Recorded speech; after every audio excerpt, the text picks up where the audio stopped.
की जय। बोल राधा रानी सरकार की जय। बोल यादव व्यास जी महाराज की। बोल सद्गुरुदेव भगवान की जय। गुरुर्ब्रह्मा गुरुर्विष्णु गुरुर्देवो महेश्वरा गुरुर् साक्षात् परब्रह्म तस्मै श्री गुरवे नमः। गजाननं भूतगणाधिसेवितं कपितजम्बो फलचारुभक्षणम् उमासुतं शोकविनाशकारिकं नमामि विघ्नेश्वरपादपङ्कजम्। नीलाम्बुजश्यामलकोमलाङ्गं सीताशमारोपितवामुभागम् पाणौ महासायकचारुचापं नमामि रामं रघुवंशनाथं। लोकाय विरामं श्रीरणेन्द्रधीरं राजीवनेत्रं रघुवंशनाथं। कारुण्यरूपं करुणाकरन्तं श्रीरामचन्द्रं शरणं प्रपद्ये। बोल रामचंद्र भगवान की। बोल वृंदावन बिहारी लाल की जय। श्री कृष्ण गोविंद हरे मुरारी नाथ देवा। श्री कृष्ण गोविंद हरे मुरारी नाथ सुदेवा।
हनुमान जी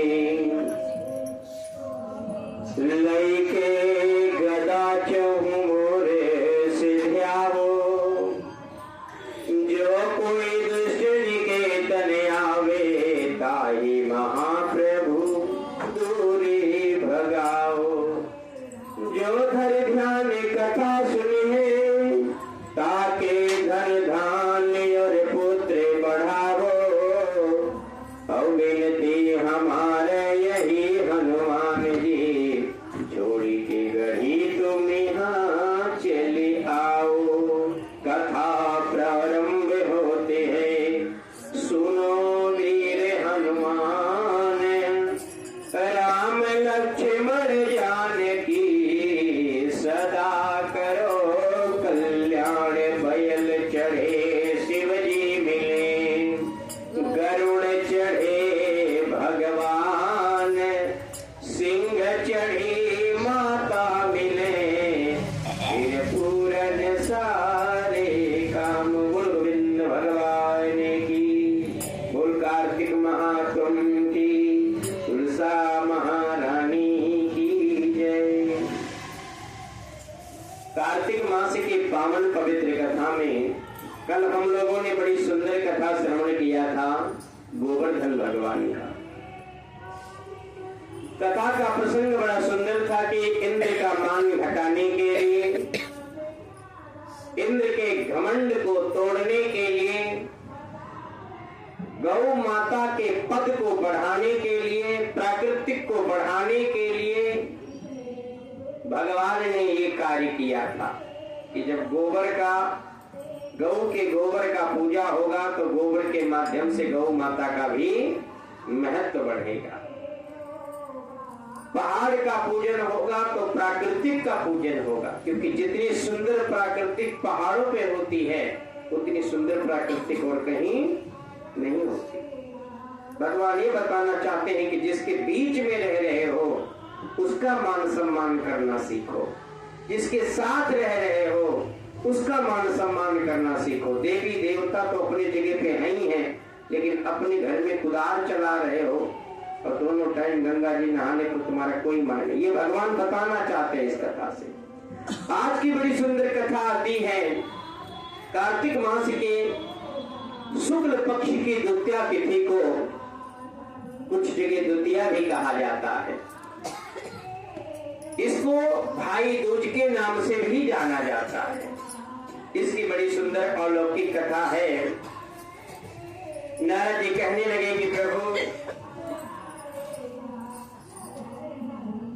नारद जी कहने लगे कि कार्तिक मास के द्वितीया तिथि में यमुना जी में स्नान करने का महत्व ही फल प्राप्त होता, बड़ा सुंदर फल प्राप्त होता है। आज के दिन हर भाई को अपने बहन के घर जाना चाहिए, उसी के यहाँ भोजन करना चाहिए और बहन को यानी भाई को बहन का आशीर्वाद लेना चाहिए, क्योंकि बहन तो पैर छीन नहीं सकती। और बहन को अपने भाई को सदैव आशीर्वाद देते रहना चाहिए। भैया तुम खूब फूलो फलो, तुम जगमगाओगे तो हम भी आएंगे तो पूछोगे, और तुम्हारे पास ही कुछ नहीं होगा तो हमें काटेगा दे दोगे। इस दिन बहन को 8 देवताओं का नाम लेना चाहिए जो अजर अमर हैं, यही ध्यान देना, जिनका नाम है कि अश्वत्थामा बलिर्व्यासो हनुमान विभीषणा कृपा परशुराम सप्तैत चिरंजीविना। जैसे मार्कंडेय, बाली, राजा बलि, व्यास जी, हनुमान जी महाराज, विभीषण जी, कृपाचार्य जी, अश्वत्थामा और परशुराम जी भगवान, ये सब अजर अमर है। इनका नाम लेने से आयु बढ़ती है, क्योंकि कहते हैं जैसी संगत वैसी रंगत।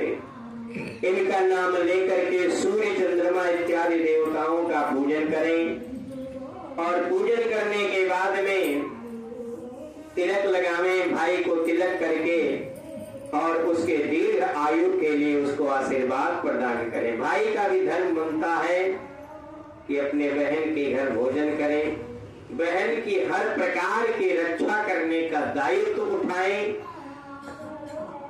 कोई भी आपदा विपदा पड़े तो हम खड़े रहेंगे। नारद जी कहने लगे कि इस प्रकार की कथा सुन करके सबसे उत्तम क्षेत्रों की जो कथा बताई गई है वो राजा प्रयाग में बताई गई है। श्री सूर्यदेव भगवान ने कहा कि हे राजन, इसी में एक कड़ी और आती है। कहते हैं इस त्योहार के दिन जब हम यमुना जी में स्नान करते हैं तो यमराज हमें नहीं तंग करते, क्योंकि यमराज जो है वो यमुना जी की भैया है। और यमराज किसी को कोई डरे या न डरे, पर यमराज को सब कोई डरता है। आज यमुना जी में जब हम स्नान करते हैं तो यमुना जी स्वयं आशीर्वाद प्रदान करती हैं, और उनके आशीर्वाद से यमराज फिर जब बहन का रक्षा कवच भाई पे हो जाता है तो भाई किसी का कोई बिगाड़ने वाला नहीं होता। इस प्रकार से आज में जाकर के स्नान करना चाहिए, दीर्घ आयु के लिए पूजन करना चाहिए। इसकी बड़ी सुंदर कथा आती है। इस सूर्य भगवान के पत्नी का नाम है संज्ञा देवी। क्या नाम है? संज्ञा देवी के 2 संतान हुए, पुत्र का नाम यमराज और पुत्री का नाम यमुना। संज्ञा देवी सूर्य भगवान के ताप को बर्दाश्त नहीं कर पा रही हैं, क्योंकि सूर्य भगवान में बहुत लपट है, बहुत तेज है। उतना 1000 किलोमीटर दूर है और यहाँ पे हम लोग तपने लगते हैं, तो सोचो। संज्ञा देवी से बर्दाश्त नहीं हुआ तो ये उत्तरी ध्रुव प्रदेश में जाकर के छाया बन के रहने लगी। और जब छाया बन करके रहने लगी, वहीं पे इनको ताप्ती नदी, 2 संतानें और हुई, जिनका नाम पहले का ताप्ती नदी और दूसरे का पुत्र जो वो शनिश्चर। शनिश्चर का पुत्र है तो शनि भगवान। तो एक हिसाब से यमुना जी, ताप्ती नदी, यमराज और शनिश्चर यानी शनि जी, ये चारों आपस में भाई बहन, लेकिन चारों 4 स्वभाव के हैं। शनि का काम कुछ और है, यमराज जी का काम कुछ और है, यमुना जी आपस में इनमें मतभेद होने लगा। हम साथ नहीं रह सकते। जब परिवार में मतभेद होने लगता है तो तुम समझ लेना, परिवार में जब चोरियां होने लगती हैं तो समझ लेना कि अब निर्वाह नहीं है। हमारे गुरु जी कहा करते थे कि बहुत ज्यादा दबाव बना करके परिवार को इकट्ठा मत रखो, नहीं दिक्कत होगी। जब लगे कि परिवार में मतभेद हो गया और जब बड़ों का मान सम्मान खत्म हो गया तो फिर भैया तुम जानो, तुम्हारा काम जाने, कितनी जिम्मेदारी हमारी थी सो कर दी। इसी में भलाई दिखता है। और इस प्रकार से जब देखा, यमराज जी ने कहने लगे भैया हमारा तो बड़ा, हमसे नहीं हो पाएगा, इनके साथ में हम नहीं रह पाएंगे। और यमराज जी जब अलग हुए तो अपना काम कैसे चले? अलग होने से तो व्यापार भी तो चलना चाहिए, कुछ रोजी रोटी का भी काम। मंदिर ने एक यमपुरी नाम का नगर बनाया। काम क्या लिया कि जो दुष्ट प्राणी हैं, जो पापी आत्मा हैं, जो चोर हैं, जो कभी भगवान का भजन नहीं करते, जो सदैव भोगों में लिप्त रहते हैं, बेविचारों में लिप्त रहते हैं, जिनको थाना पुलिस कोर्ट कचहरी भी दंड नहीं दे पाती है, उनका न्याय यमराज करते हैं। अब यमराज का न्याय बहुत सख्त न्याय, बहुत कैड़ा न्याय। 19 प्रकार के तो नरक बना दिए। जाओ यहाँ धुलो जाओगे, यहाँ मारे जाओगे, वहां कटे जाओगे, जहाँ थोड़ा भी बहुत नहीं, इतना भी नहीं बचाऊंगा, चिंता भी बिल्कुल साफ करके भेजूंगा, दूसरे जन्म दूंगा। तब रोग खड़ा हो जाता है। जब आप गरुड़ पुराण सुनते हो तो शरीर के बाल तक खड़े हो जाते हैं, इतना भयानक उसमें दंड बताया गया है। ये बात यमुना माता को पसंद नहीं है, क्योंकि बड़ी कोमल स्वभाव की है। भैया जब मारते हैं और जब चीखते हैं दुष्ट लोग, इनसे बर्दाश्त नहीं हुआ भैया, मैं नहीं रहूंगी ऐसी जगह। यमुना जी पाताल लोक में चली जाती हैं, हम नहीं रह पाएंगे, और वहां अपने जीवन को व्यतीत करने लगती हैं। यमराज जी ने बहुत दिनों के ढूंढवाया, कहीं जब पता नहीं चला तो सैनिक नहीं जब ढूंढ पाए, यमराज जी ने कहा हम स्वयं जाएंगे। और ढूंढते ढूंढते यमराज भगवान पाताल लोक में पहुंच जाते हैं। और वहां पाताल लोक में पहुंच करके जब माता यमुना को देखते हैं, बहुत समय व्यतीत हो जाता है। जब मैया यमुना जी देखती है कि हमारे भैया आए हैं, तो घर के पत्नी को पहले तो कहा जाता का घर में वैसे सड़वाई निकली मीठा करिए जब पीला साढ़ू आए। साढ़ू आने से और भैया आने से जितना खुशी होता है घर में, उतना खुशी कभी संसार में। यमुना जी सारा पकवान बनाना शुरू कर देती। भैया आए हैं, पैर प्रक्षालन, पाद सेवन, ये वो फलाना ढिमकाना, जितना भी कुछ होता है। यमराज जी सोचने लगे इतना ये घर पे भी तो कभी किया नहीं, लड़ती थी हमसे दोनों टाइम, आज मैं यहाँ ससुराल में आया हूं तो इतना सेवा हमारा, ये होता है। भाई बहन के प्रेम युद्ध में भी होता है, पर अलग होने का महत्व ही कुछ और होता है। बाबा ने देखा और माता यमुना जी ने बड़ा सेवा किया। यमराज जी प्रसन्न हो गए और प्रसन्न होकर के वरदान दे दिया अपने बहन को, जाओ बहन मैं वरदान देता हूं। जिस दिन यमराज यमुना जी के पास गए थे उस दिन कार्तिक मास की द्वितीया तिथि थी। इस तिथि को पर्व के रूप में आशीर्वाद दे दिया। ये पर्व बन जाएगा, त्योहार बन जाएगा सनातन धर्म का। और मेरा आशीर्वाद तुम्हें है कि आज के दिन यमुना जी में स्नान करो, या यमुना जी की कथा सुनो, या यमुना जी को प्रणाम करो, या यमुना जी का चिंतन करो।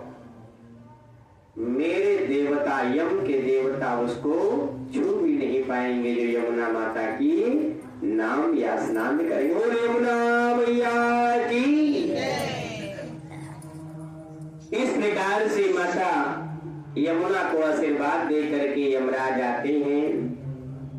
शास्त्रों के कथन के अनुसार कार्तिक मास के शुक्ल पक्ष की द्वितीया तिथि में